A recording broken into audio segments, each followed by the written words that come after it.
Muy buenas tardes con todos y con todas. Un cordial saludo de parte de la Autoridad Nacional de Infraestructura. Le damos la más cordial bienvenida a esta ponencia que organizamos con motivo de la Semana de la Integridad, la cual se desarrolla en el marco del Día Internacional de la Lucha contra la Corrupción, que celebramos cada 9 de diciembre. El día de hoy tendremos la ponencia Confianza en la inversión en infraestructura, cómo promover la integridad y la transparencia y prevenir las irregularidades, desarrollada por el señor Roberto Di Micheli, quien es experto en temas de lucha contra la corrupción y lavado de activos. Asimismo, contamos con un panel de destacados oficiales de integridad del Ministerio de Vivienda, Construcción y Saneamiento, del Ministerio de Salud y del Programa Nacional de Inversiones en Salud. Antes de iniciar la ponencia, permítanme presentarles un video que refleja el trabajo de la ANIN en este primer año de vida institucional. Como muchos de ustedes saben, la Autoridad Nacional de Infraestructura es una entidad pública creada recientemente y en este primer año de vida institucional ha tenido el enorme desafío de implementar el modelo de integridad y de forjar una cultura de integridad basada en valores y en el desempeño ético del servidor público. Es por ello que desde el inicio el foco de la estrategia se centró en fortalecer el trabajo con el capital humano de la organización. A continuación, vamos a presentar un video de las actividades que hemos desarrollado en este primer año de vida institucional.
Y bien, para iniciar con la ponencia del día de hoy, quiero presentarles al señor Roberto Di Micheli, quien es especialista de trayectoria internacional en temas de Estado de Derecho, anticorrupción y prevención de lavado de activos.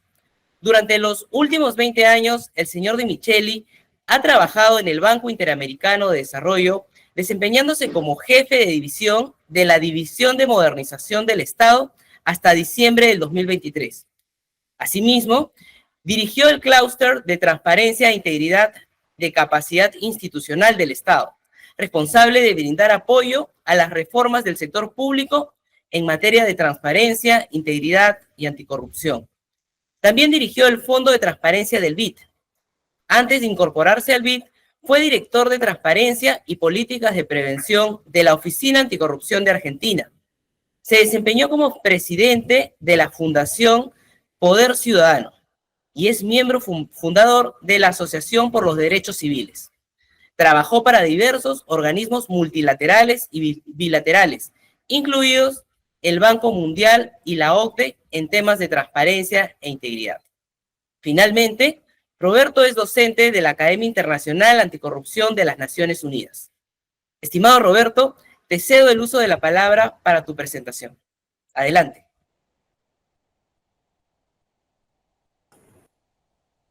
Muchísimas gracias a las autoridades de ANIN por esta gentil invitación. Muchas gracias a todas las personas que están presentes y a todos los que han trabajado en la organización de esta jornada. Muy agradecido por esta oportunidad. Les agradezco mucho también todos los intercambios previos para que me ayudaran a comprender la forma en la cual ANIN está integrando los temas, la agenda de transparencia y de integridad al trabajo cotidiano, que es, en mi modesta opinión, creo que la manera más inteligente de hacerlo como una cuestión normal y cotidiana más que una cuestión excepcional. Entonces, lo que habíamos conversado y que me pidieron es si podía hacer una presentación acerca de cuáles son las políticas de integridad en el ciclo de infraestructura. Y en particular, si puedo conversar con ustedes acerca de qué se puede hacer para mejorar la transparencia e integridad relacionada con las personas, con los procesos y con los recursos. Vamos al primer slide si son tan amables.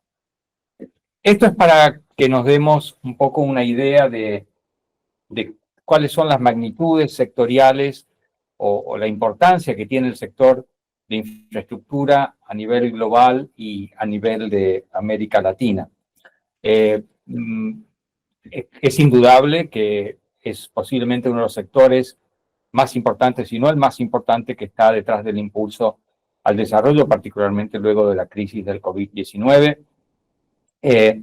Hay distintas estimaciones de qué significa este sector en nuestra región, la cantidad de empleos que produce, el porcentaje del mercado laboral que está integrado al sector de infraestructura. Desde luego aquí quiero además hacer la salvedad que, por supuesto, fundamentalmente este es un mercado formal de empleo y de trabajo. ¿Cuál es el peso que tiene en materia del porcentaje del peso en el PIB regional? Pero también acá quiero que comencemos a hablar de lo que se denomina habitualmente cuál es la brecha. La brecha es que el financiamiento que necesitan nuestros países para alcanzar las metas básicas que tienen en materia de desarrollo de infraestructura es muy grande. Es muy grande y lamentablemente los recursos públicos no son suficientes para atender el volumen o cerrar la totalidad de esta brecha. Para poder contar con los recursos necesarios, por supuesto, hay que atraer inversión privada, hay que atraer al sector privado. Pero para que el sector privado se sienta atraído a invertir en este sector y no en otros sectores y no en otros países, es necesario que tengamos un entorno institucional transparente y que pueda mitigar los riesgos de integridad. El próximo slide, por favor. Para aquellos de ustedes que estén interesados de saber exactamente cuál es este número, ahí tienen después un link que pueden acceder, que les permite, es un aplicativo que les permite identificar de cuánto estamos hablando, no solo en inversión de nueva infraestructura, que hay un punto importante, sino también en el mantenimiento de la infraestructura existente. Muchas veces nos imaginamos que la infraestructura es solamente lo que hay que invertir para crear nueva infraestructura y nos olvidamos que una vez que se cree esa infraestructura requiere una inversión de mediano y de largo plazo para mantenerla de forma correcta. Vamos a la siguiente. Ahora, veamos cuál es el impacto que tienen los temas de integridad en el sector en general. Hay muchas estimaciones, algunas no son muy precisas, así que Les pido que por favor tomen estos números como se dice habitualmente, con un granito de sal o con pinzas, pero la OCDE tiene un documento donde habla que el 20-30% del valor de un proyecto puede perderse a través de problemas de integridad. Claramente, los casos que ha habido en nuestra región, que son conocidos por todos, han generado problemas de inversión en este sector. Ahora vamos a ver que no solo son problemas de inversión, sino problemas serios y costosos en resolver los conflictos sobrevinientes a los eventos de integridad. También hemos podido conocer, gracias a las investigaciones judiciales recientes en América Latina, pero también fuera de América Latina, nos han permitido entender un poco mejor dónde ocurren hoy en día las maniobras irregulares y qué tipo de maniobras irregulares ocurren. Esto es particularmente importante porque vamos a ver dentro de unos minutos, está relacionado con identificar el problema más significativo y darle una respuesta de política adecuada. Y además, como mencioné ya, obviamente esto trae un serio problema reputacional no solo para el país, pero también para el sector privado que está involucrado en estas maniobras. La siguiente slide. Hace unos años publiqué un paper con un par de colegas tratando de entender cuál había sido este impacto de los eventos de integridad en nuestra región. Estos son datos de Colombia y de Perú, de lo que se perdió en inversión en PPPs luego de los escándalos que ocurrieron en aquella época. Reitero, acá no solamente es un problema del sector, lo que muchas veces la gente se olvida cuando ya esto salió de la tapa de los periódicos, es que los juicios siguen, las sanciones a empresas involucradas son por supuesto importantes y significativas, pero en cualquier proyecto de infraestructura hay una cadena de contratos con pequeñas y medianas empresas que no tienen ninguna relación, no tienen nada que ver con los hechos de integridad, y estas empresas también pagan los platos rotos, por llamarlo de algún modo, se suspenden los contratos, se pierde financiamiento, se pierden empleos, y la pregunta que uno tiene es, bueno, ¿quién termina la obra y quién paga los costos? Este es un número muy difícil de identificar, porque claro, hay que computar los costos de los litigios, cuánto le cuesta a los abogados, las multas, las demoras. Es un número complicado, pero es un número muy significativo. En el caso de Perú, hay fuentes que indican que por motivos de lo que se denomina el caso Odebrecht, en el primer año luego de que se conocieron los hechos, 175 sobre 562 empresas fueron a concurso, quebraron el primer año y se perdieron aproximadamente 60.000 fuentes o puestos de trabajo. Esto desde luego tiene un efecto, tiene un impacto sobre la calidad de la infraestructura. También hay estudios que muestran cuál es la correlación entre los indicadores de corrupción, los niveles de corrupción y la calidad de la infraestructura. Cuanto mayor integridad hay, por supuesto, mejor es la calidad de la infraestructura. ¿Podemos volver al slide anterior, por favor? Gracias. En este estudio de la OCDE, que es un poco más reciente, ustedes van a ver una correlación entre los niveles de percepción de corrupción, pero si analizamos estos mismos datos con los datos, por ejemplo, de calificación de riesgo soberano o con otros indicadores objetivos o relativamente objetivos de integridad, vamos a ver resultados muy similares a lo que indica esta tabla. ¿Qué quiere decir esto? Que si bien a veces tenemos dificultades para medir este problema, esas dificultades no impiden llegar a la conclusión que en cualquiera de los casos el efecto es negativo. El efecto es negativo para la economía, el efecto es negativo para la infraestructura, el efecto es negativo para la calidad de servicios que reciben las personas, para la calidad del transporte, de las comunicaciones, de los dragados de los ríos, en fin, de lo que sea la infraestructura que estemos hablando. Ahora sí, por favor, el próximo slide. Y en última instancia, hay un costo que paga el país entero.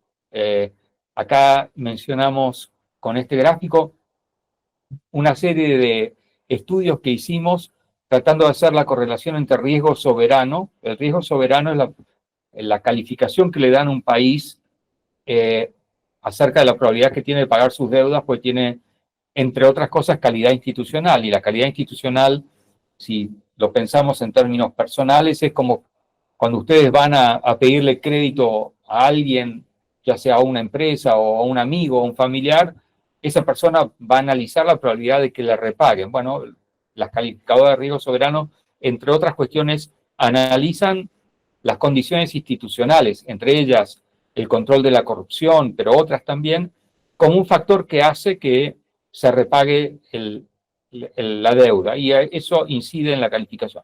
Los países con peores indicadores de transparencia e integridad tienen peores calificaciones de riesgo. Y si tienen una mala calificación de riesgo, pierden lo que se llama el grado de inversión. ¿Qué es el grado de inversión? El grado de inversión, y acá voy a usar una metáfora de fútbol, el grado de inversión es como subir a jugar a primera división. Cuando uno obtiene el grado de inversión, se financia más, de manera más accesible en los mercados, obtiene crédito en mejores condiciones, porque globalmente se considera que la jurisdicción está en buenas condiciones de repago. El próximo slide. O sea, ahora vamos a ver cuáles son los riesgos que hay en las distintas fases. Y esta es una división muy tradicional que hay en cuanto a las fases de infraestructura y que divide esto en las fases como más tradicionales que tienen que ver con identificación, es decir, vale la pena o no hacer el aeropuerto, por ejemplo, el análisis y la evaluación técnica, la estructuración, cómo hacemos el financiamiento de esto, qué tipo de contrato, es una PPP, es un contrato tradicional, es una concesión que vamos a usar. Desde luego el contrato, efectivamente, la selección, la adjudicación final y después la ejecución y la gestión del contrato. Por supuesto, esta fila que ustedes ven aquí no refleja la realidad. En general, la ejecución de los contratos de infraestructura pueden ser 15, 20 años, las concesiones son de muy largo plazo. Las fases de identificación suelen ser mucho más cortas, 2, 3 años. En fin, no, por favor, no se guíen por el tamaño de las cajitas, porque si no tendría que tener un slide en donde la ejecución del contrato se ve prácticamente la totalidad. Pero sí lo que les quiero señalar es que algunos, no todos, de los problemas que se dan en cada una de estas fases, porque tiene que ver con un poco el objetivo de esta charla, que es, bueno, ¿qué podemos hacer para evitar que esto ocurra? Entonces, por ejemplo, en la fase de identificación y análisis y evaluación puede haber conflictos de interés. Aquellas personas que dicen que es necesario construir el aeropuerto, por ejemplo, pueden estar cooptadas o financiadas por una empresa que quiere que se construya el aeropuerto y no tener en cuenta condiciones de bien común respecto de la obra. Puede haber baja capacidad del organismo ejecutor o decisor que ante un universo o un menú de múltiples posibilidades, como el país X necesita ampliar sus puertos, mejorar sus carreteras, el tendido eléctrico, las comunicaciones, ¿cómo se hace para administrar esas múltiples demandas de desarrollo de infraestructura? ¿Cómo se ordenan? ¿Cuál debe ser primero? ¿Cuál debe venir después? ¿Cuál es la relación entre estas? Muchas veces los países no tienen la capacidad institucional suficiente para tener los instrumentos para esto, y entonces en esas condiciones muchas veces se termina con elefantes blancos, como se llama habitualmente, que es la selección sesgada de obras. Luego, en la etapa de estructuración y contratación, por supuesto, problemas de tráfico de información privilegiada, manipulación de pliegos, falsificación de datos de oferentes que no tienen las condiciones adecuadas para la envergadura de la obra, lowballing, que es una expresión en inglés que significa tirar la oferta a la baja para quedarse con el negocio, y después los problemas que vemos más recientemente, que es el tema de las renegociaciones o adendas, en las cuales años más tarde, cuando está ejecutándose la infraestructura, se aprovecha la oportunidad que hay que hacer una adenda, y esto hay que ser muy claro, no hay ninguna obra de infraestructura, por más simple que sea, que no requiera algún tipo de adenda. Esto es muy común. La pregunta no es esa, o el tema no es ese, sino cómo se hace esa adenda. ¿Cuál es el proceso mediante el cual la adenda se hace de manera transparente y controlada, ¿verdad? O fraccionamiento, por ejemplo, de la información, o falta de información sobre la ejecución. Entonces, ahora los quiero invitar a que, este es el problema. Entonces, el problema es un sector muy grande, muy necesario, muy importante, con grandes volúmenes de inversión requerida pública y privada, que está expuesto a ciertos riesgos muy particulares, y esos riesgos se dan a lo largo de la vida, y la vida es muy larga del proyecto, pueden ser 25, 30 años. Entonces, hay distintas maneras de promover medidas de integridad que reduzcan estos riesgos. Vamos a la próxima filmina, por favor. Voy a concentrarme en tres. Voy a concentrarme en qué medidas podemos tener con las personas reales, los individuos, pero también las personas jurídicas, los procesos que guían este ciclo, y también una expresión, también voy a usar el inglés acá, ¿a dónde está la plata de todo esto, ¿no? El follow the money, ¿quién se lleva este dinero y cómo podemos darle más transparencia e integridad a este proceso? Empecemos con las personas, y acá en las personas quiero dividir en tres grandes grupos: funcionarios públicos, personas jurídicas y firmas que están contractualmente vinculadas a la infraestructura. Empecemos con las personas que son funcionarias públicas. Entonces, respecto de esto, vamos al próximo slide, por favor. La medida principal que hay que tener en cuenta o que se debería considerar son las medidas que tienen que ver con la prevención de los conflictos de interés o la integridad de los funcionarios públicos. ¿Por qué es esto? Porque como vimos en la tabla esta, lo que uno espera que las personas que participen en las distintas fases de este proceso sean imparciales, no estén capturadas por un interés particular, que piensen en el bien común, que estén guiadas por el interés general y que ayuden a que se tome la mejor decisión posible. Las decisiones, como siempre, son decisiones entre opciones, primero hacer la carretera, luego el puerto, la carretera financiarla con una concesión o estructurarla, como una concesión, pero el puerto tal vez podamos hacerlo directamente con impuestos. En fin, en cada uno de estos casos es importante que las personas que participan a lo largo del ciclo no tengan conflictos de interés, no pongan su interés personal o el de otro por encima del interés del bien común. Y para esto son necesarias las políticas de identificación y prevención de conflictos de interés. Vamos al próximo slide, y lo que quiero decir aquí es bien importante. Esto no es un problema ni de América Latina, acá en todos lados se cuecen habas. Es decir, este es un tema muy, pero muy importante en todos los aspectos de la política, del sector público. Ocurre a nivel del gobierno central, ocurre a nivel del gobierno subnacional. Creo que acá hay exactamente ejemplos de prácticamente de todo el planeta. Hay un caso de Sudáfrica, hay un caso de Alemania, hay un caso de Canadá, hay un caso de Colombia, hay casos municipales, hay casos de gobierno. O sea, esto está en la tapa del diario en todos los países, el tema del conflicto de interés. Es un tema muy, pero muy importante. Esto tiene que ver en parte con el comportamiento individual. Hay datos estadísticos que indican que, en general, el 25% de las personas, esto está publicado en un libro hace muchos años que escribió Luis Moreno Campo y yo hice la investigación académica, el 25% de la gente que se pone en general el color verde, son personas que, no importa, aún con el 70% de probabilidad de ser detectadas haciendo algo irregular, con o sin controles, 25% de la gente hace las cosas bien. 25% de las personas, aún con el 70% de probabilidad de ser detectadas haciendo algo irregular, de todos modos va a intentar hacerlo.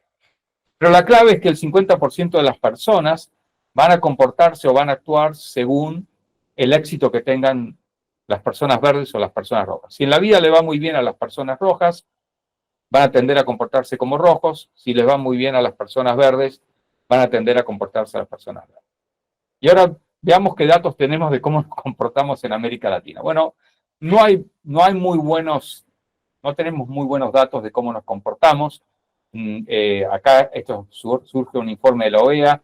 Tenemos que mejorar el tema de las instrucciones al personal de las entidades públicas para que entiendan cuáles son sus responsabilidades, cuáles son las normas éticas que les aplican.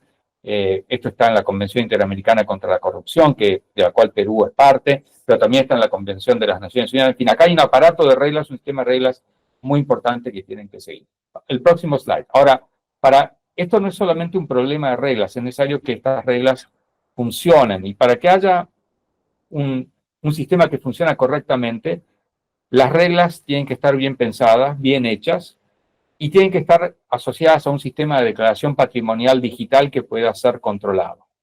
En particular, que pueda controlar y cruzar bases de datos por sistemas digitales.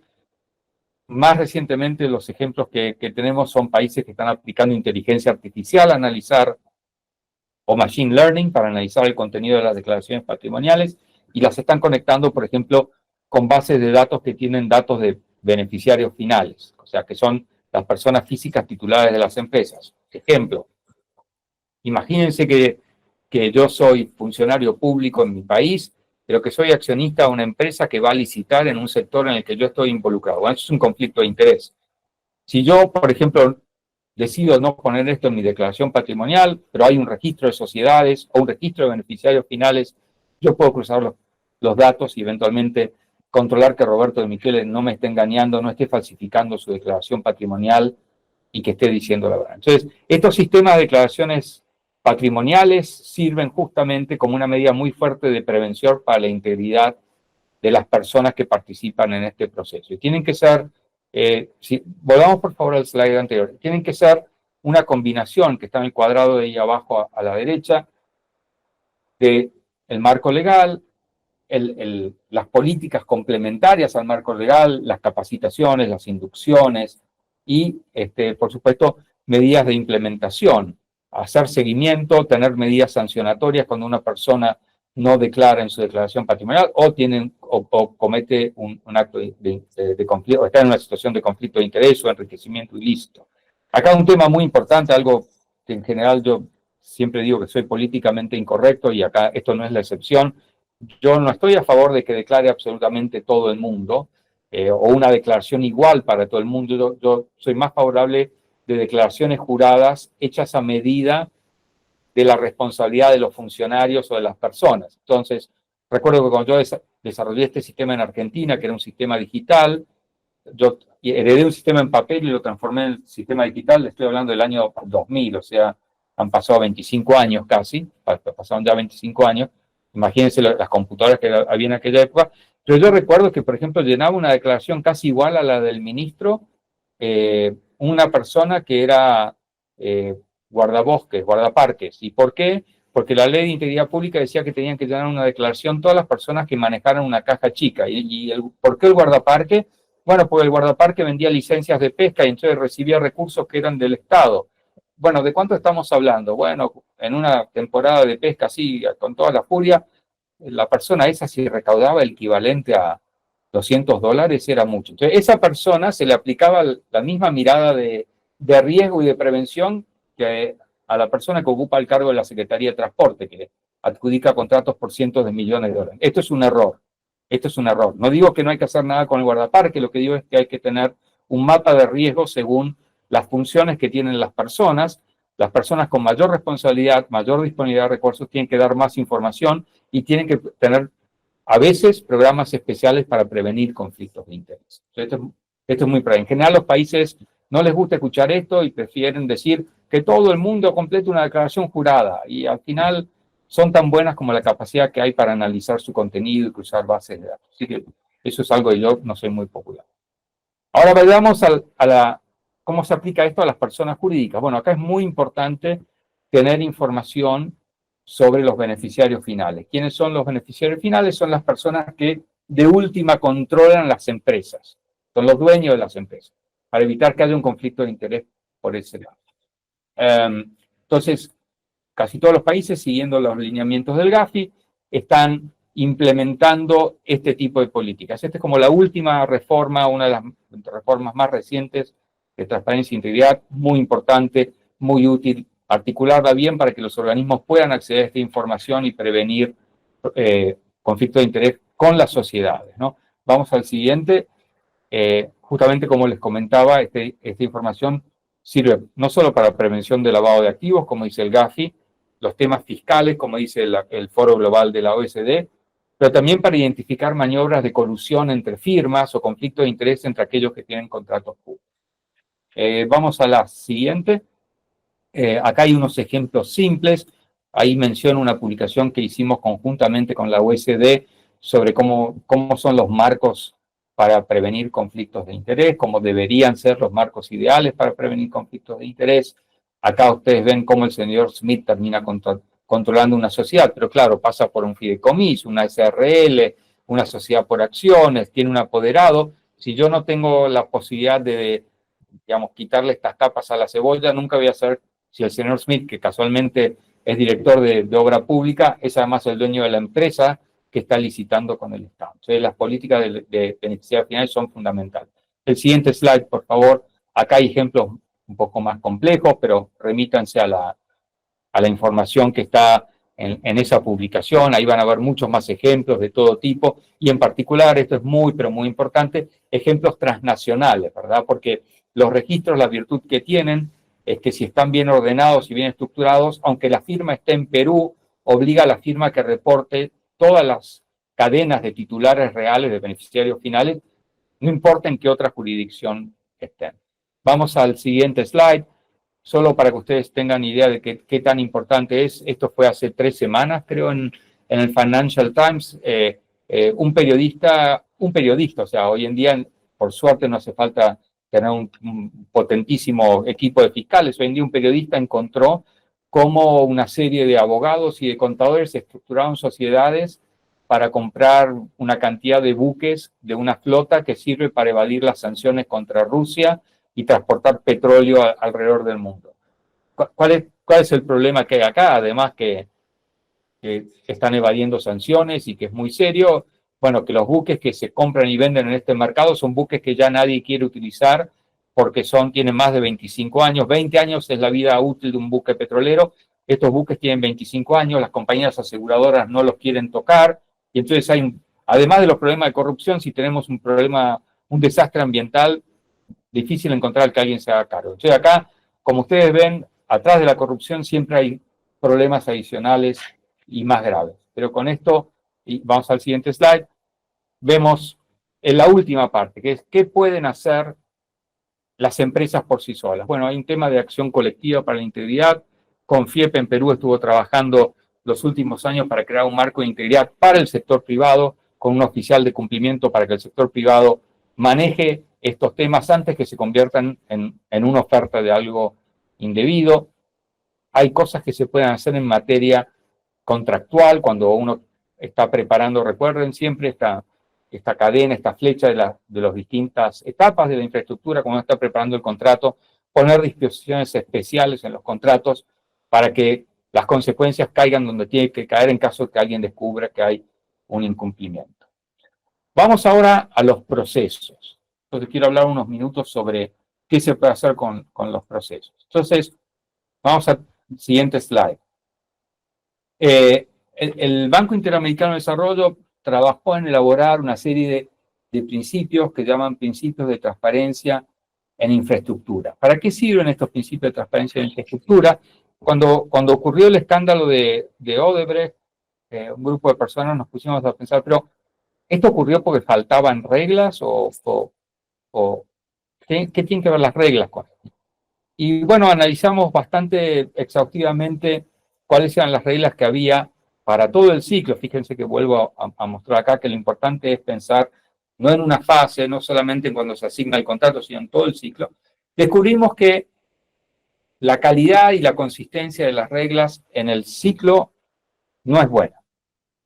Hay fases del ciclo donde hay mejores reglas, hay más control, hay más transparencia, y hay fases en las cuales hay menos. Y como es lógico, también vimos que los hechos de corrupción se produjeron en aquellas fases del ciclo donde había menos obligaciones de transparencia, menos obligaciones, por ejemplo, de usar herramientas digitales para mostrar a dónde se estaban yendo los recursos, menos obligaciones relacionadas con mostrar datos de quiénes eran los dueños de las empresas, menos obligaciones respecto a mantener, por ejemplo, la totalidad de la información en sistemas digitales para que cualquiera pudiera acceder. O sea, cuando uno descubre eso, que las reglas están fragmentadas, lo que se da cuenta es que hay un problema. Hay un problema de que hay que mantener los mismos niveles de transparencia, hay que mantener los mismos niveles de integridad a lo largo de todo el ciclo. La otra cosa que analizamos y que nos dimos cuenta, en particular respecto de las sanciones, y acá viene el segundo mensaje políticamente incorrecto de esta presentación, y es el siguiente, que está un poco en el estudio ese que hicimos, en donde está el gráfico de cómo cayó la inversión en Colombia y en Perú. Cuando hay un hecho de corrupción en un contrato, en general, esto es una causal de nulidad del contrato. Lo que nosotros decimos en ese estudio es que, sin perjuicio de que es importante mantener la nulidad de un contrato como un recurso. No tiene que ser ni el primero ni el principal de los recursos, que esté a disposición de la administración y eventualmente del Poder Judicial. Hay muchas otras cosas que se pueden hacer en este aspecto y que habría que tener en cuenta, entre ellas, por ejemplo, como vimos en 2 o 3 slides atrás, incorporar en los contratos figuras que permitan, por ejemplo, la inhabilitación primero o la separación de las personas de los cargos, programas de cumplimiento, en fin, en ese paper que les mencioné, que escribí, hay una cantidad de recomendaciones de cosas muy concretas que se puede hacer sin declarar la nulidad del contrato. ¿Por qué? Porque cuando se declara la nulidad del contrato, entonces se produce ese efecto, ese dominó perverso, donde todas las fichas caen mal, ¿verdad? Y en la práctica, aquellos de ustedes que hayan trabajado en contratos complejos de infraestructura saben que si alguien paga un soborno en uno de estos contratos, pueden ser las 2 o 3 firmas principales, pero todas las demás no tienen absolutamente nada que ver. Puede haber una firma que está ahí simplemente para ofrecer alimentos a las personas que están en los obradores o para alquilar maquinaria, en fin, hay múltiples contratos que seguramente no tienen ninguna vinculación. ¿Por qué hacerle pagar a todos por los hechos de unos pocos? Entonces, cuando hay nulidad pagan todos igual como si todos hubieran sido corruptos, pero cuando hay otras herramientas se puede preservar el contrato. Acá hay algunos problemas muy delicados, pero creo que dan argumentos a favor de esta posición. ¿Cuáles son esos problemas complejos? En la vida real de un contrato de infraestructura, la identificación de los problemas de integridad, hay una serie de papers que después si quieren los mencionamos, que muestran que dado que estos se descubren en la fase de ejecución y típicamente en la fase muy avanzada de ejecución, es muy difícil sustituir contratistas. Y además es muy difícil sustituir contratistas cuanto más complejo es el contrato. Ejemplo, en el trabajo ese que yo les comento, cuando se enteraron en Panamá que esta firma había pagado sobornos 2 gobiernos antes o 3 gobiernos antes, el gobierno llevaba un grado de avance de 85% en la línea de metro, una cosa muy compleja, la línea 2 del metro de la ciudad de Panamá.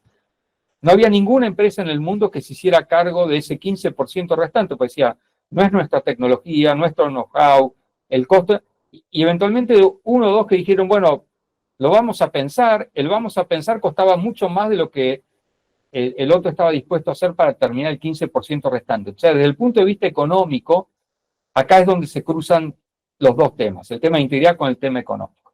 Lo mismo ocurre en temas de dragado, ocurre en general un poco menos en transporte porque en términos relativos transporte es más simple que dragado y algunas infraestructuras complejas, pero acá hay un tema muy, pero muy importante a tener en cuenta sobre cuál va a ser el arsenal de medidas que yo como administración pública tengo cuando descubro que ocurrió uno de estos hechos de integridad. Esto es muy importante. Cuanto mayor la cantidad de medidas, más flexibilidad tengo para aplicar una y otra, mayor es la probabilidad que tengo de rescatar el contrato, lo cual al final del día es lo más importante para que la gente tenga la carretera, tenga el metro, tenga la red de comunicación, o lo que sea.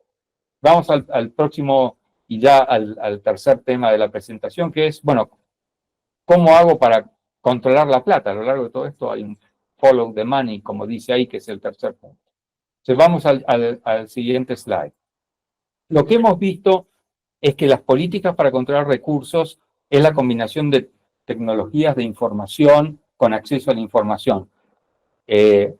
Yo que seguramente soy mayor que todos los que están en esta conversación, les cuento que hace 30 años nuestra principal lucha de transparencia e integridad era, bueno, tenemos que tener leyes de acceso a la información. Toda la discusión era la ley de acceso a la información. Creemos, hay que crear un instituto de acceso a la información, súper importante, para que los ciudadanos puedan ejercer control social, la prensa puede ejercer control social. Hubo como un gran salto adelante, que fue la combinación de la aparición de las tecnologías digitales, que le dan un enorme impulso a lo que llama la oferta de información, al supply side of information, y luego, tal vez, una de las pocas cosas positivas del COVID-19 fue que los gobiernos tenían se vieron en la necesidad de controlar cada vez mejor los recursos porque tenían que ponerlos a disposición de la emergencia sanitaria.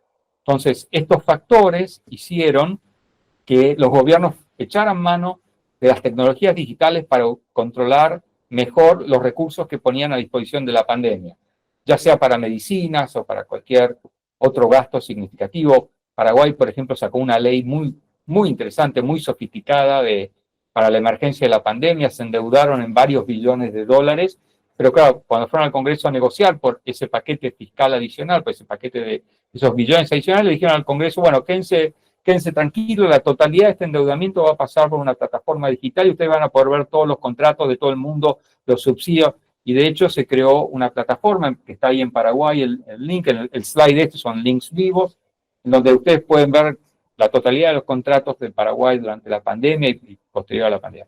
Perú tiene la ventaja de tener dos de estas plataformas, una de ellas es, o varias de estas plataformas, una muy buena es la de una para transferencias y una para minería. Perú en esto está pero muy avanzado.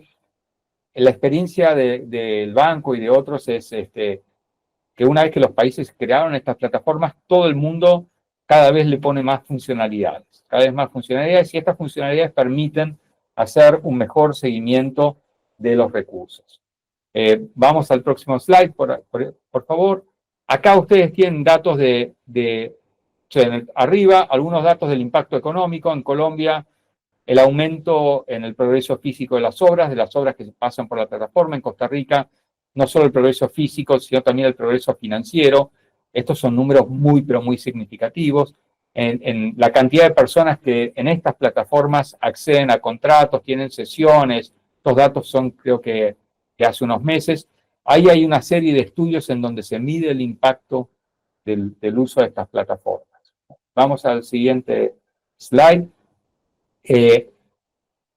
Acá, este es el caso de Argentina, con datos específicos de participación, pero los mismos datos pueden extraerse en Perú. ¿Qué es? Acá un tema pero muy importante. Esto no es una página web, es una plataforma. ¿Cuál es la diferencia entre una página web y una plataforma? La página web es básicamente pasiva, da información y utilícela. Una plataforma es interactiva. Entonces, los usuarios pueden entrar a hacer una denuncia, subir información, subir imágenes, hablarse con el gobierno, contradecir al gobierno, subir una foto que dice que la carretera nunca se construyó. En fin, eso es una plataforma. Y estas plataformas tienen esas características. Son instrumentos digitales interactivos que permiten esas interacciones. Vamos a la siguiente. Acá muchas veces la gente dice, ¿tiene un ejemplo de Noruega? ¿Tiene un ejemplo de Suiza? No, mire, no hay que ir más lejos. Esto está en Paraguay, está en Perú. Hemos hecho un gran progreso en América Latina en esto y realmente sacarle el jugo a estas plataformas, combinarlos con temas, por ejemplo, de integridad de funcionarios públicos. Esa puede ser la siguiente desafío o el siguiente tipo de reforma.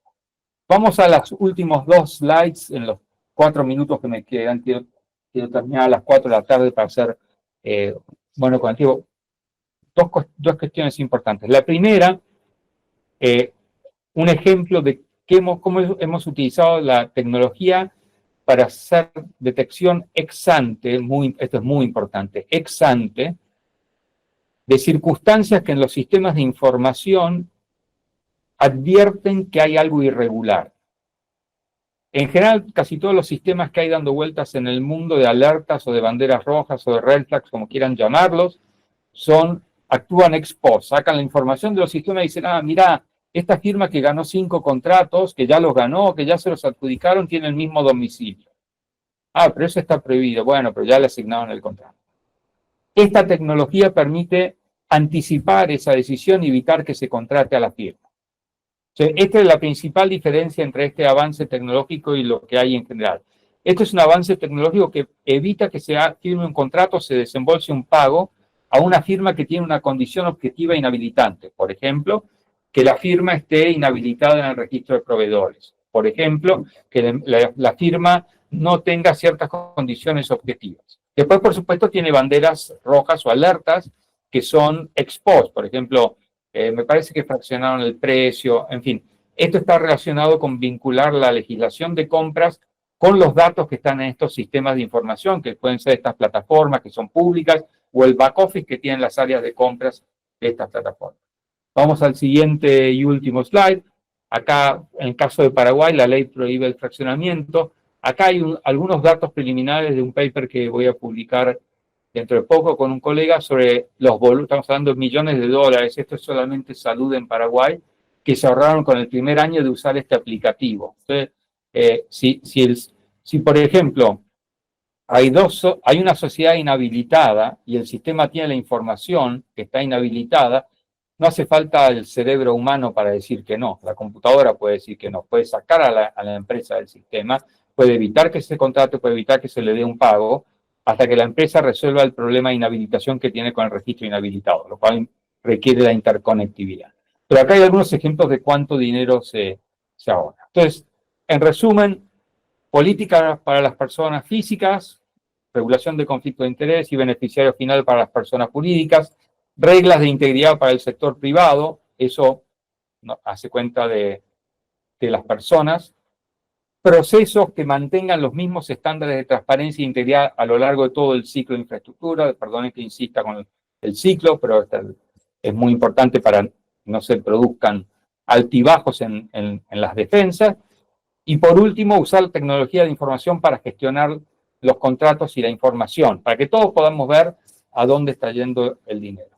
Con esto, de vuelta, muchísimas gracias a los organizadores para la invitación. Me pidieron, creo, 45 minutos. Empecé 3:15, así que a las 4 les devuelvo el micrófono y les agradezco nuevamente. Y estoy a disposición para las preguntas que tengan los demás panelistas y el público. Muchas gracias. Muy bien, agradeciendo la participación de Roberto. A continuación, vamos a presentar un distinguido panel de oficiales de integridad, conformado por los oficiales de integridad del Poder Ejecutivo, a fin de que puedan plantear 2 preguntas a nuestro ponente, ¿no? Roberto De Micheli. Nuestra primera panelista, a quien invitamos que pueda encender su cámara, es la doctora Ana Cecilia Talavera Aguirre. Ella es directora de la Oficina de Integridad y Lucha contra la Corrupción del Ministerio de Vivienda, Construcción y Saneamiento. La doctora Talavera es licenciada en Relaciones Industriales. Tiene un máster en Administración Pública del Instituto Ortega y Gasset de la Universidad Complutense de Madrid. Cuenta con una especialización en el área de auditoría gubernamental, ética e integridad pública. Asimismo, tiene una amplia experiencia profesional dentro de organizaciones del Estado y de empresas públicas, en materias como sistema de control interno, políticas de integridad, gestión de riesgos y sistema de gestión antisoborno ISO 37001. Estimada doctora Talavera, le cedemos el uso de la palabra para su intervención. Muchas gracias. Buenas tardes. Señor Roberto De Micheli, señores de ANIN, muchas gracias por la invitación a este importante foro relacionado con los temas de las políticas vinculadas a la inversión pública, ¿no? Bueno, dentro de las actividades que he venido desarrollando y de la excelente exposición del señor De Micheli, a mí me queda, digamos, se ha hecho una exposición bastante precisa sobre los principales problemas que se generan en los proyectos de inversión pública, sobre todo en los grandes proyectos de inversión pública. Desde mi experiencia al interior del Ministerio de Vivienda, nosotros lo que hemos podido apreciar es los riesgos que se producen, tal como usted lo ha mencionado, en los procesos de contratación pública. Fundamentalmente, en el proceso de elección de quiénes van a ser los contratistas y los supervisores de las obras, ¿no? Es allí donde nosotros encontramos un gran problema, pero considero que uno de los principales problemas que se tiene a nivel del Perú fundamentalmente y de repente también desde América Latina es el no contar con programas, ¿no? Con un programa nacional de desarrollo, ¿no? Que nos permita identificar claramente cuáles son esas obras que debemos de priorizar para el desarrollo nacional, empezando desde las regiones, ¿no? ¿Cuáles son esos proyectos, cuáles son esas necesidades que se tienen a nivel regional para poder desarrollar obras en salud, en educación, carreteras, hospitales, ¿no? Que ese es uno de los principales problemas con los que contamos actualmente, desde mi perspectiva, por supuesto, ¿no? Yo le quería formular a usted una pregunta, de repente muy, digamos, muy focalizada en uno de los temas más recurrentes en nuestro país, que es la formulación de los expedientes técnicos en los proyectos, ¿no? Desde su experiencia y de su perspectiva, ¿cuál cree usted que son los principales problemas y cuáles serían las medidas de prevención que se tendrían que tomar en el desarrollo de los expedientes técnicos de las obras que se ejecutan, digamos, tanto de aquellas obras de gran envergadura como de pequeñas obras? Por ejemplo, en el caso del Ministerio de Vivienda, tenemos obras a nivel rural, obras de saneamiento a nivel rural y obras de saneamiento a nivel urbano.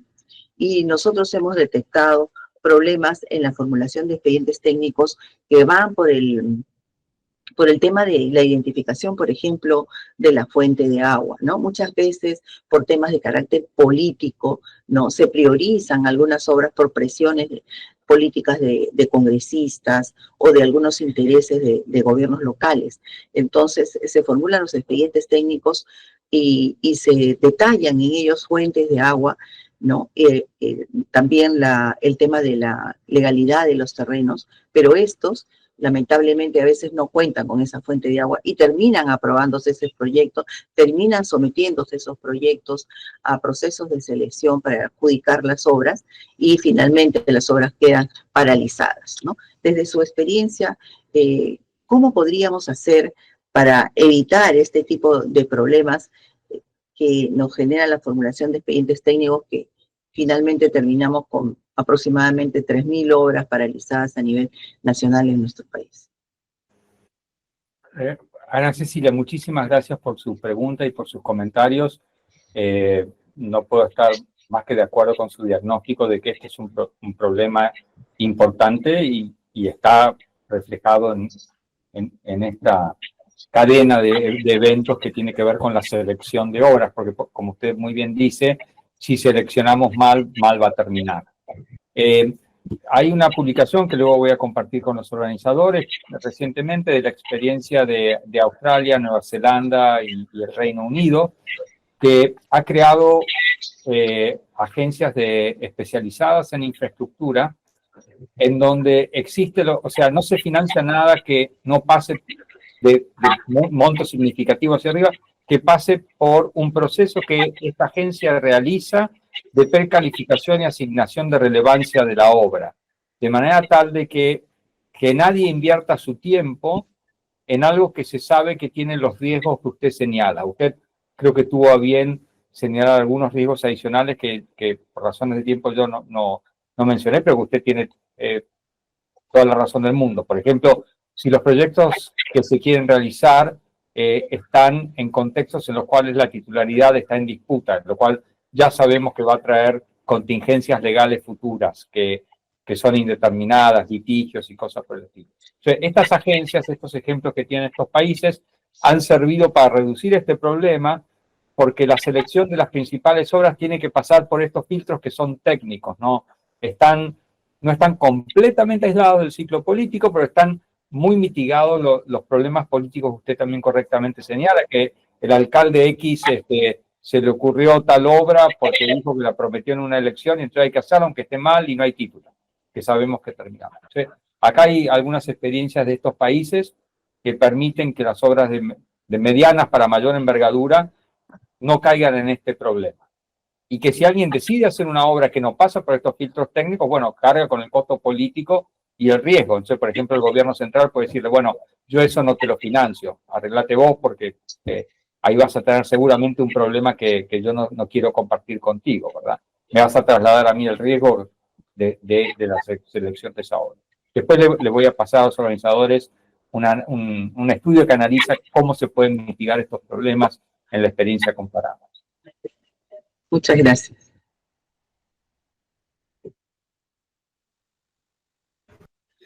Muy bien. Ahora toca el turno de presentar a nuestro siguiente panelista, a quien también invitamos a que encienda su cámara. Él es el doctor Jan Castañeda Rivera, director ejecutivo de la Oficina de Transparencia y Anticorrupción del Ministerio de Salud. El doctor Castañeda Rivera es magíster en Derecho Penal y Procesal Penal por la Universidad César Vallejo, abogado por la Universidad Inca Garcilaso de la Vega, con formación académica especializada en gerencia política y gestión pública por la Pontificia Universidad Católica del Perú y de George Washington University. Es experto legal en derecho administrativo, derecho sancionador, en procesos administrativos y disciplinarios y en integridad pública. Cuenta con más de 13 años de experiencia profesional en asesoría a órganos de alta dirección, en gestión y en gerencia pública en los sectores de salud, ambiente, economía y finanzas, desarrollo agrario y riego, interior, trabajo y promoción del empleo y relaciones exteriores, así como en la Autoridad Nacional de Servicio Civil y en la Oficina Nacional de Procesos Electorales. Ha sido miembro de la Comisión Consultiva de Derecho Administrativo del Colegio de Abogados de Lima 2022-2023. Adelante, doctor Castañeda, lo escuchamos. Distinguidos organizadores, colegas, panelistas y asistentes. Es un honor dirigirme a ustedes como oficial de integridad del Ministerio de Salud en el marco de esta significativa Semana de la Integridad Pública. Este evento nos reúne bajo un tema crucial, ¿no? Cómo fomentar la confianza en la inversión en infraestructura. Es un desafío que interpela a todas las entidades públicas y privadas del país. La integridad y la transparencia son fundamentales para el desarrollo sostenible, como para el Ministerio de Salud. Somos testigos de cómo la infraestructura adecuada puede transformar realidades. Un hospital bien construido, bien equipado, bien gestionado, salva vidas. Un centro de salud accesible puede reducir desigualdades y generar confianza entre los ciudadanos. Sin embargo, sabemos que estos beneficios solo se alcanzan cuando los procesos se manejan con ética y con integridad. Por ello celebro este espacio de reflexión y debate organizado por la Autoridad Nacional de Infraestructura, ANIN. Y quiero destacar la presencia del señor Roberto de Michel, cuyo conocimiento en transparencia e integridad enriquecerá este espacio de reflexión. Confío en que los aportes de esta jornada inspirarán acciones concretas y renovarán nuestro compromiso colectivo con la integridad y la transparencia.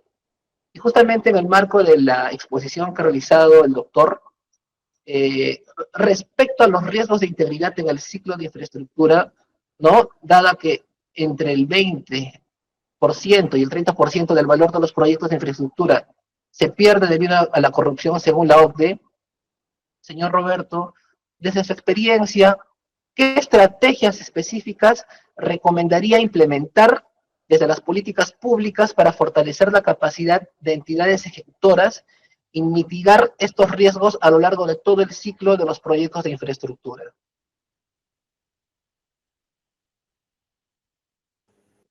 Gracias. Gracias a ti. Mira, respondiendo a tu pregunta, lo que he intentado presentar es que no hay una sola política, que hay que...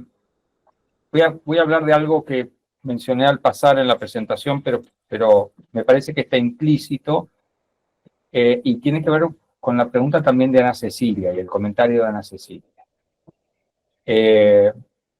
Y les voy a pedir nuevamente disculpas por a veces ser un poquito frontal en las cosas que digo. Pero creo que no tenemos capacidad o recursos para atender de la misma manera todos los riesgos de integridad. Y entonces tenemos que tener un análisis que califique cuáles son esos riesgos, cuáles son los más significativos, cuáles son los más importantes y aquellos que van a requerir nuestra mayor atención. Hay una relación entre la pregunta y el comentario de Cecilia y los comentarios de Jan Edwin. ¿Y cuáles son esos? Bueno, hay ciertos sectores que si permitimos que se cuele la la corrupción o que haya problemas de integridad, el efecto sobre la población y sobre la desigualdad y las personas menos favorecidas es muy grave y es muy serio. Por ejemplo, en temas de salud, en temas de agua y saneamiento, hay ciertos sectores que son críticos para la calidad de vida de las personas. Los riesgos que hay en estos sectores muchas veces son idiosincráticos, no son los mismos tipos de riesgos que hay, por ejemplo, en telecomunicaciones o en otros sectores. Algo que está faltando en nuestros países es un buen análisis de esos distintos riesgos en esos distintos sectores. ¿Y para qué es importante esto? Porque la respuesta que yo voy a dar en salud es distinta a la de agua y saneamiento y es distinta a la que puedo estar dando, por ejemplo, en dragado de ríos. Entonces, creo que es importante comprender mejor cómo ocurren esos riesgos que son contextuales, ¿verdad? Los riesgos que puede haber en un departamento en Perú pueden ser distintos en el siguiente departamento, porque la calidad institucional va a cambiar, el rol de la sociedad civil puede ser distinto, la capacidad del sector privado de articularse también puede ser distinta. Entonces, para responder correctamente tu pregunta, Jan Edwin, que creo que es muy atinada, creo que tener esos mapas de riesgos nos puede ayudar mucho en la sintonía fina de las medidas sobre conflictos de interés, sobre cuáles son las reglas adecuadas y sobre cómo la tecnología es relativamente agnóstica. La tecnología ayuda en general siempre. Toda la tecnología nos ayudó muchísimo a detectar colusión, a conocer quiénes eran los oferentes, los mapas de los oferentes. La tecnología ayuda muchísimo. La gran ventaja que tiene la tecnología es que es agnóstica en ese sentido. No es como cuando alguien está haciendo, por ejemplo, una investigación penal que va contra Roberto Michele. No, la tecnología es agnóstica. Pone la información a disposición de todos, de la ciudadanía, de los organismos de supervisión, de los organismos de control, del sector privado, de los medios de comunicación. Entonces algo que quisiera reforzar a través de mi presentación, Jan Edwin, es que pensemos en estos mapas de riesgo, pensemos en cómo apoyarnos en la tecnología para que todos sepamos qué está pasando con los recursos públicos.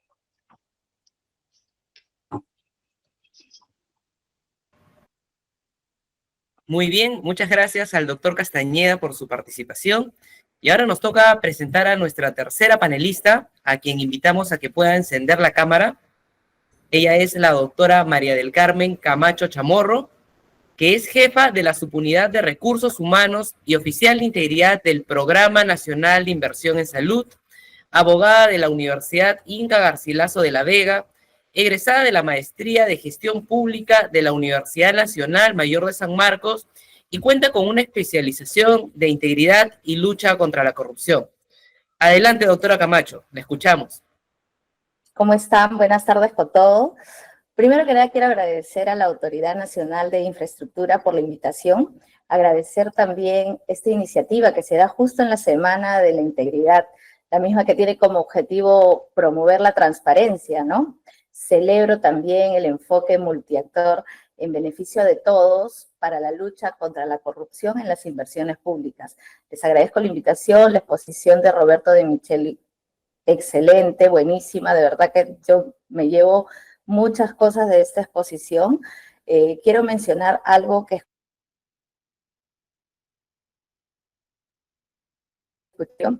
el chip de aquellas personas que quieren sacar ciertas ventajas de cosas en beneficios estrictamente personales, ¿no?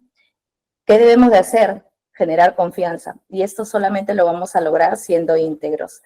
Bueno, mi pregunta para Roberto es respecto al uso de la tecnología para la transparencia. En la presentación se menciona el uso de sistemas de banderas rojas y algoritmos de aprendizajes automático para detectar irregularidades en las contrataciones públicas. Desde tu experiencia, Roberto, quisiera saber cómo podrían estas herramientas integrarse de manera efectiva en las entidades públicas y qué desafíos éticos podrían surgir en su implementación para asegurar que realmente refuercen la integridad pública. Muchísimas gracias.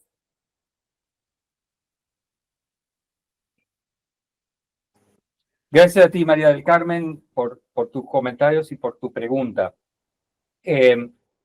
Estos ejemplos que yo utilicé, y tu pregunta me ayuda a decir algo que creo que omití decir, es que todas estas herramientas tecnológicas lo que hacen es operar sobre información que legalmente es pública. O sea, aquí no hay información privada o personal o alcanzada por reglas de privacidad. Esto es un punto muy importante porque yo coincido contigo que estas también son reglas importantes que hay que respetar, que es el tema de la privacidad. Sin embargo, no hay ninguna ley de ejecución presupuestaria o ninguna ley general de presupuesto, ninguna ley de contrataciones, ninguna ley que yo conozca de ejecución de gastos públicos que diga que, por supuesto, hay ciertos rubros reservados por seguridad, por defensa, pero el resto es por definición pública. Entonces, el uso de estas tecnologías digitales lo que hace es simplemente cumplir con el precepto legal de dar a publicidad. Y lo hacen reduciendo dramáticamente los costos transaccionales de esa publicidad. Yo no quiero decir que hoy en día son innecesarias las agencias de acceso a la información, son muy necesarias, pero la verdad es que los gobiernos hacen cosas impresionantes hoy en día comparado con 15, 20 años atrás en darle información a la gente, a los ciudadanos. El siguiente desafío es usar inteligentemente esa información para el control del gasto público. Y por supuesto, es mucho mejor si ese control es preventivo, no solo reactivo. Por supuesto, el control reactivo es muy importante si hay una Contraloría General, una auditoría, un organismo superior de control que pueda tomar todos esos datos y hacer aún un análisis mucho más complejo y profundo de posibles relaciones entre contratistas, siempre es bienvenido. Pero las autoridades de aplicación, tú estás en un área de salud, Ana Cecilia también está en un área del área ejecutiva, ustedes gastan dinero, ¿verdad? Ustedes ejecutan presupuestos. Entonces lo que necesitan son recursos para que la ejecución de ese presupuesto se haga en el contexto de mayor integridad posible, que si contratan con la firma X, estén seguras que esa firma no tiene un accionista que sea un funcionario que tenga un conflicto de interés. Para eso necesitan información. Ustedes tienen que estar seguras que si ustedes contrataron N cantidad de kilómetros de carretera, tengan un sistema que les permita visualizar si la carretera se está construyendo o no antes de librar un pago, ¿verdad? Que no sea simplemente un papel físico que diga acá hay un avance de obra firmado por 2 personas. En algunos de los países que tienen esta plataforma están usando drones para controlar avance de obra física. Entonces, hoy en día la tecnología nos permite un grado de interacción con la ejecución presupuestaria que antes no teníamos. Y la otra cosa que permite es democratizar la información. La información pública es del público. Puede estar en manos del gobierno, del Estado, pero es de la gente. Es también del sector privado, es de los medios de prensa.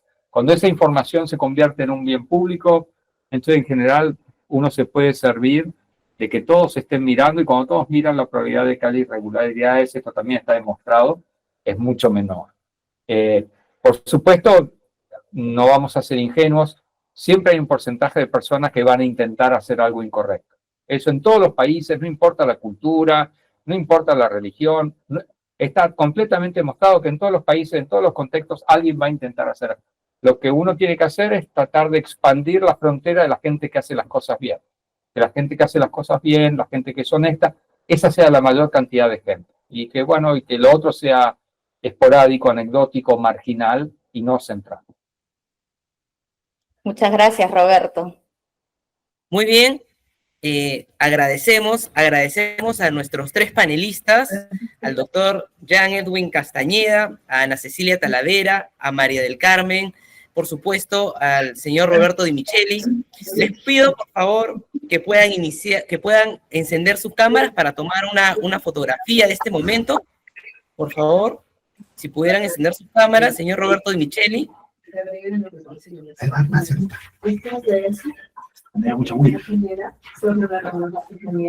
A ver si encendemos las cámaras. A la 1, a las 2, 3. Gracias por su participación. Y bueno, para clausurar este evento, quiero ceder el uso de la palabra al doctor Isaías Barreto. El doctor Isaías Barreto es asesor de la Gerencia General y le cedemos el uso de la palabra a fin de que pueda hacer el cierre del evento. Doctor Isaías Barreto, por favor, adelante con su intervención. Gracias. Muy buenas tardes. Parece que tengo alguna dificultad con el video, pero ojalá me escuchen bien. Estimado doctor Roberto de Michel, especialista de trayectoria internacional en Estado de Derecho, anticorrupción y prevención del lavado de activos. Estimados panelistas, licenciada Ana Cecilia Talavera Aguirre, directora de la Oficina de Integridad y Lucha contra la Corrupción del Ministerio de Vivienda, Construcción y Saneamiento. Doctor John Castañeda Rivera, oficial de Integridad del Ministerio de Salud, y doctora María Camacho, oficial de Integridad del Programa Nacional de Inversiones en Salud, PRONIS. Doctor Armando Romero, oficial encargado de Integridad en ANIN. Estimados funcionarios y servidores de la Autoridad Nacional de Infraestructura y participantes de este primer evento sobre confianza en la inversión en infraestructura, cómo promover la integridad y la transparencia y prevenir irregularidades. Me complace dirigirme a ustedes en mi condición de asesor de la Gerencia General de ANIN por encargo del economista Hernán Yaipen Arestegui, jefe de la Autoridad Nacional de Infraestructura. En el marco de la Semana de la Integridad que celebramos en conmemoración del Día Internacional de Lucha contra la Corrupción, establecido cada 9 de diciembre. Llegamos al cierre de esta jornada en la que hemos reflexionado juntos sobre la integridad y la transparencia como pilares esenciales para el desarrollo de la infraestructura en nuestro país. Este tema no solo es una prioridad estratégica para ANIN, sino un compromiso con la ciudadanía, cuyo bienestar y confianza son el activo más valioso que poseemos como institución pública. Hemos visto cómo la falta de integridad y los actos de corrupción han afectado gravemente la confianza en la inversión en infraestructura. Estos problemas no solo incrementan los costos económicos, sino que también erosionan la confianza ciudadana. Es fundamental para garantizar la sostenibilidad de los proyectos que transforman vidas y comunidades. En la ANIN somos conscientes de esta realidad y por ello hemos tomado medidas concretas para instituir una cultura de integridad, desde la aprobación de nuestra política de integridad y antisoborno hasta la implementación de herramientas como el código de conducta, el canal de denuncias y canales de orientación. Estamos fortaleciendo cada día los cimientos de una gestión basada en valores y virtudes. La integridad es un esfuerzo colectivo, requiere la colaboración de todos, desde los equipos técnicos hasta los aliados estratégicos del sector privado, sociedad civil y la ciudadanía. Es solo mediante la acción conjunta y el compromiso compartido que lograremos construir un entorno donde la confianza se mantenga y fortalezca. Hoy quiero dejarles una invitación. Hagamos de la integridad no solo un propósito institucional, sino una convicción personal. En cada decisión, en cada proyecto y en cada interacción, tenemos la oportunidad de demostrar que somos agentes de cambio. Solo así podemos contribuir a cerrar las brechas de infraestructura que enfrenta nuestro país, asegurando que esta labor se traduzca en una mejora tangible en la calidad de vida de los ciudadanos. En la ANIN creemos firmemente que la transparencia y la integridad son caminos hacia un futuro más justo y próspero. Les agradezco profundamente su atención, su compromiso y su disposición para ser parte de esta transformación. En la ANIN, la cultura de integridad la construimos todos. Muchas gracias, muy agradecido. Muchas gracias a todos por su asistencia y será hasta una nueva oportunidad. Hasta pronto.